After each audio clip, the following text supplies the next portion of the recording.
Success statistics are lying to you. The uncomfortable truth behind progress. Good morning, everyone. Thank you for being here today.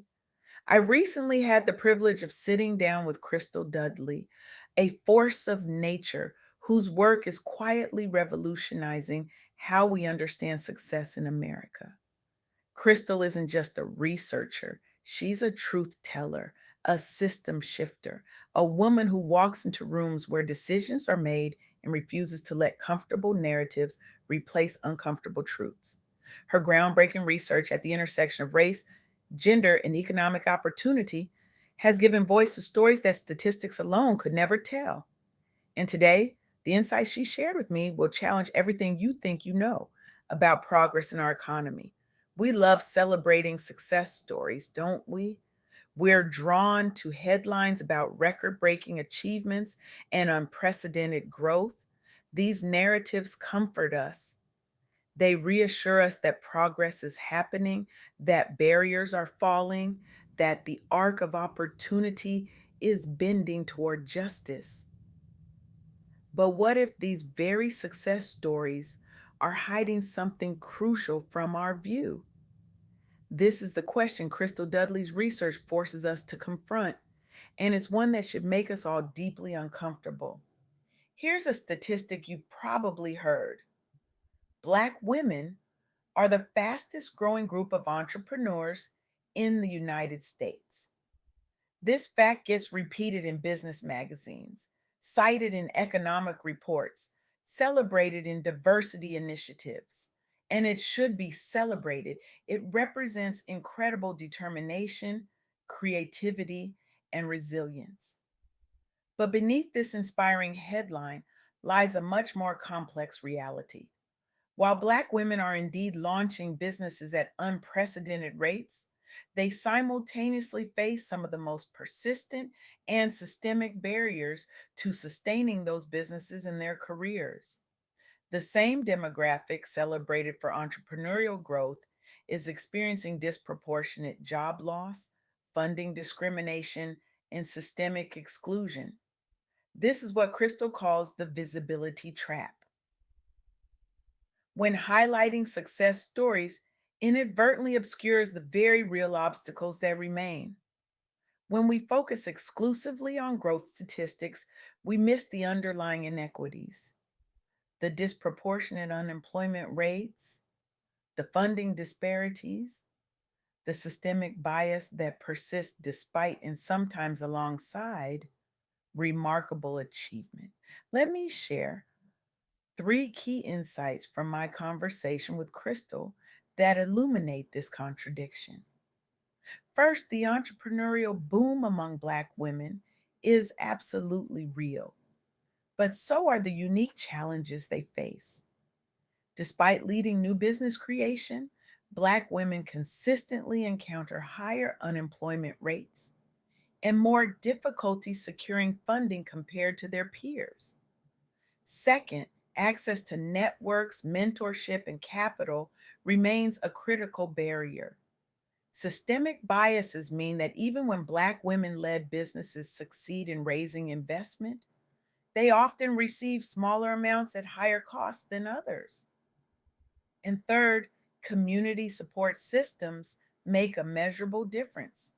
Organizations specifically dedicated to empowering women of color provide vital resources that help level the playing field for aspiring leaders. Let's look deeper at what these insights mean in practice. In April 2025 alone, over 106,000 Black women lost employment, a surge not mirrored by other demographic groups or reflected in general job reports. Think about that number for a moment. 106,000 women in a single month. This wasn't a random fluctuation. This wasn't just market forces at work. This was the result of systemic bias leading to disproportionate layoffs, economic downturns hitting minority owned businesses hardest. And perhaps most troublingly, media coverage often failed to accurately represent these losses. Why? because it disrupts the narrative of progress we've become so attached to. The response to this crisis reveals both the challenge and the possibility. Advocacy organizations raised awareness about data manipulation that was masking the true impact. Community groups mobilized resources for affected professionals. Targeted upskilling programs were introduced to create new pathways. These efforts yielded results. Increased visibility led policymakers to address disparities more directly. Some local governments launched grant initiatives specifically for displaced workers. National awareness about labor market inequities facing Black professional women grew substantially. But this pattern isn't new. Historically underrepresented in leadership roles despite high participation rates, many Black professional women have faced recurring cycles of instability during economic shifts. The difference now is that we're beginning to recognize these patterns for what they are, not individual failures, but systemic shortcomings. As Crystal told me during our interview, when we only celebrate the wins without acknowledging the hurdles, we're telling an incomplete story that ultimately serves no one.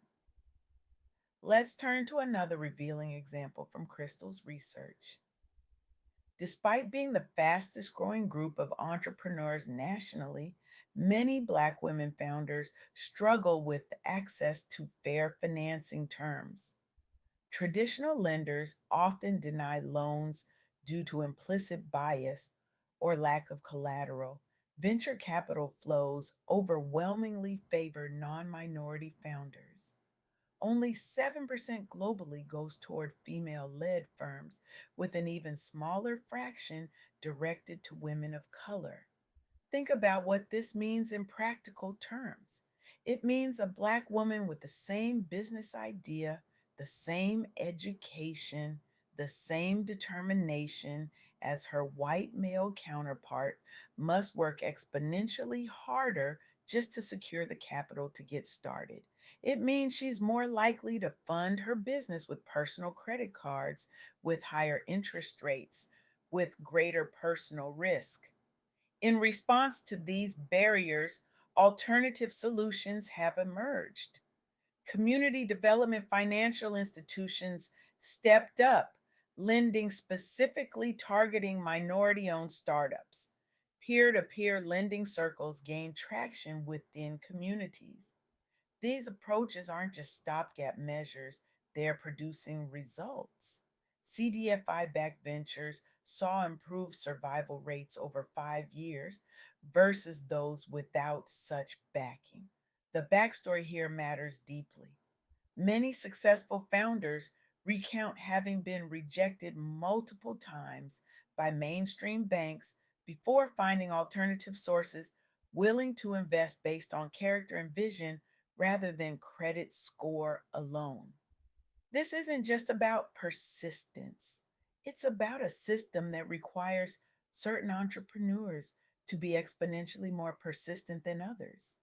Yet, even amid these challenges, there has been measurable progress, notable increases in average revenues for African American woman owned businesses, up nearly 33% between 2019 and 2023, outpaced gains among other demographics. This demonstrates how tailored financial solutions can catalyze sustained entrepreneurial growth within marginalized communities. The third powerful example Crystal shared focuses on building networks and confidence through women focused business support organizations. Organizations like Be Peace provide mentorships and networks designed explicitly for underrepresented businesswomen, including those from low income backgrounds or minority groups. These programs address a crucial reality. Deep rooted gender biases restricted access, not just financially, but also socially. Many women report feeling less confident or excluded from decision making circles. The solutions these organizations offer are comprehensive.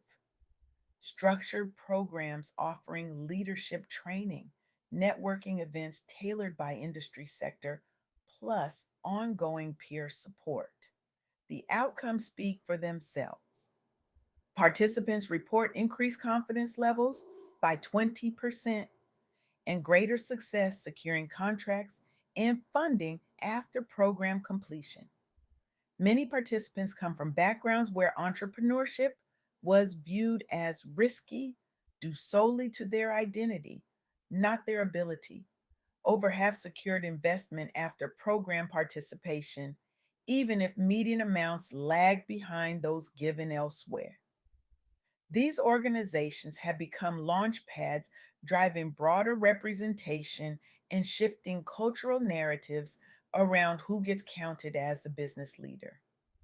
As Crystal eloquently puts it, when we create spaces where women can see themselves reflected in success stories, we're not just supporting individual businesses, we're rewriting what leadership looks like for future generations. What these examples collectively reveal is something profound about how we measure progress. We've been trained to look at top line numbers, more businesses started, more dollars invested, more seats at tables, without examining the quality and sustainability of that progress. Real change isn't just about more opportunities, it's about better opportunities. It's not just about access to capital, it's about equitable terms for that capital. It's not just about getting in the door, it's about having the support to thrive once you're there. This brings me to a quote that Crystal shared during our conversation that has stayed with me. The true measure of progress isn't just how many of us start the race, but how many of us are empowered to finish it. So, where do we go from here? How do we move beyond celebrating surface level progress to creating sustainable change? First, we need better metrics. We need to track not just how many businesses are started, but how many survive and thrive 5 years out. Not just how much funding is allocated, but whether the terms are equitable. Not just representation, but retention and advancement. Second, we need to recognize that community based solutions work. The most effective interventions Crystal documented weren't top down policy changes, but ground up community initiatives that understood the specific challenges faced by the women they served. Third, we need to acknowledge that this isn't just a women's issue or a minority issue, it's an economic imperative. When we systematically underutilize the talents, creativity, and leadership of any group, we all lose. Our economy loses. Our society loses. I want to leave you with this. The stories we tell about success matter. The metrics we use to measure progress matter. And most importantly, the questions we're willing to ask, even when they make us uncomfortable, matter most of all. The next time you hear a statistic about record breaking progress, I challenge you to ask progress for whom? At what cost? Under what conditions? Who is still being left behind? Because true progress isn't measured in comfortable statistics. It's measured in uncomfortable truths that push us toward real change. It's measured in systems transformed, not just individual success stories. It's measured in our willingness to look beyond the headlines to the human experiences that statistics alone can never capture.